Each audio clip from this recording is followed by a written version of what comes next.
Erika, please share some examples of herbal talismans. How do you specifically work with clients in aromatics, especially if also partnering with other herbal medicines?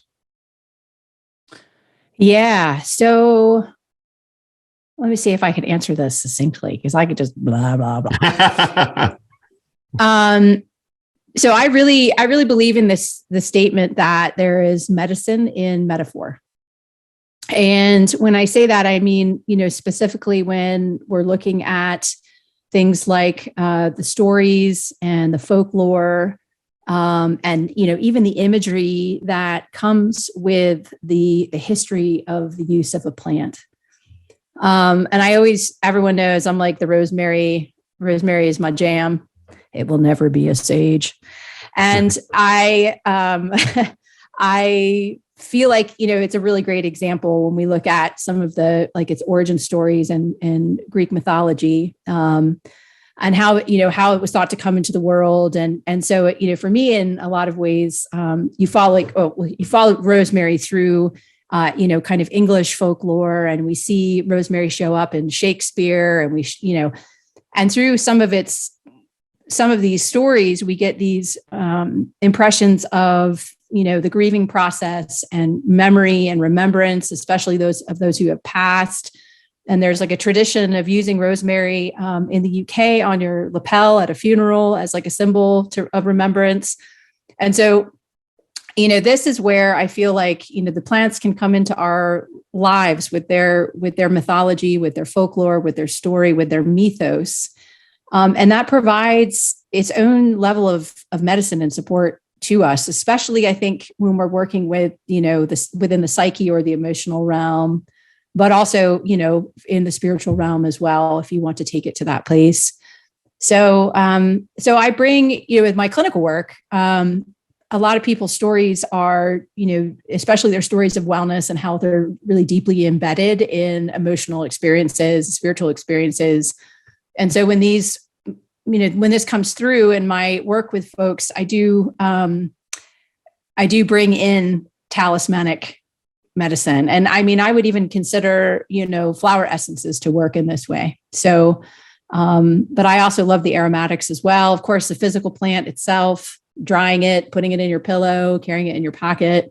I think Jim has a talisman that he keeps buried under his car seat. Yeah, absolutely. Yeah. Yeah. You should tell us that story, Jim.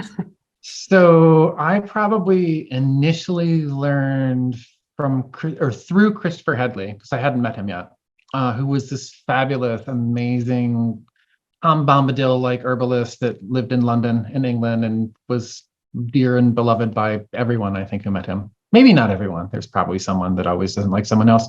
But the mugwort was something that people would carry with them to keep them safe on travel.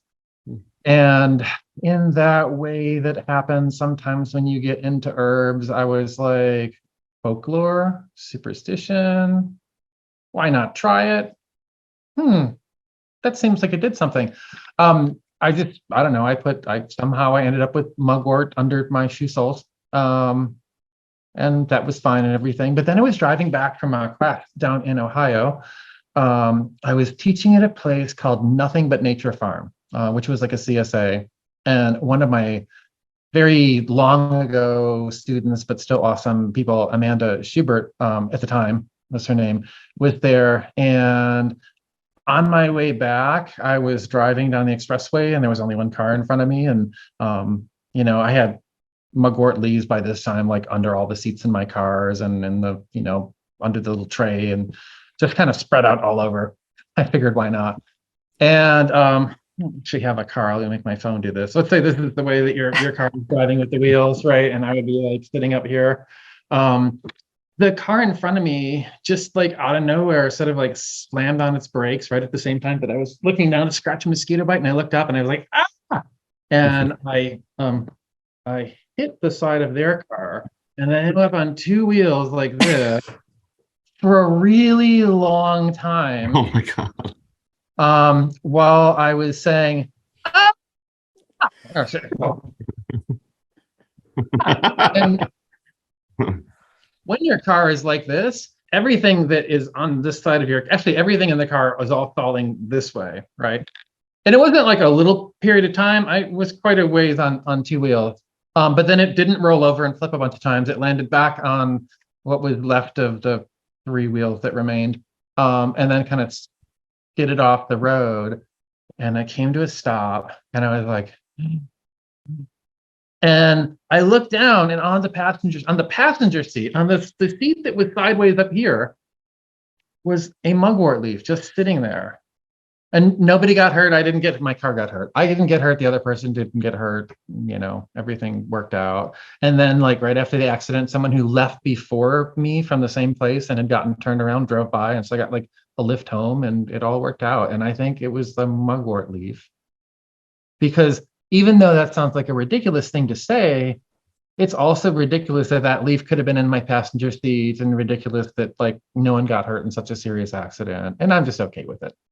And as far as like this idea of, using herbs as amulets or talismans, I think this is a big left out part. And when you see books or chapters in books on herbal preparations, they don't talk about just carrying the herbs with you, right? And you could put them in a little bag around your neck, or you can have a special place to put them. But sometimes I'll just take something and like, oh, I need this, and stick it in my pocket for the day, right? Or like put something and be like, this is, I think the sweet clover is going to be on the dashboard of my car, not just because it smells nice, but like I want to bring it in there. And then maybe one of my favorite usages of something that's a little bit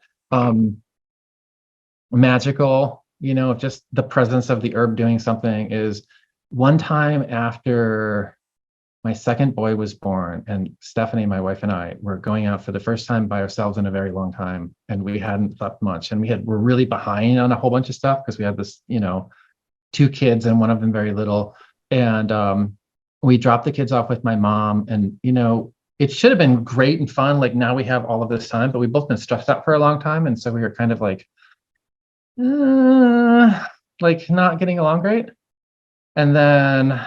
I don't know. I said something not awesome, and pulled the car over into this little park. And I think what I said that was not awesome was like, I don't think I can even be in the car with you right now. And I like parked and got out of the car and started walking into the meadow. And as I was walking in the meadow, I was like, that was pretty bad. Like that was not a good way to leave the situation. But I really I needed to get out of the car. And then I saw some Monarda growing. And I thought like, oh, Monardica is all about letting like heat move and be released and like get it out of you. And so I picked the Monarda and I made a little bouquet and I brought it back and I said, this is for you.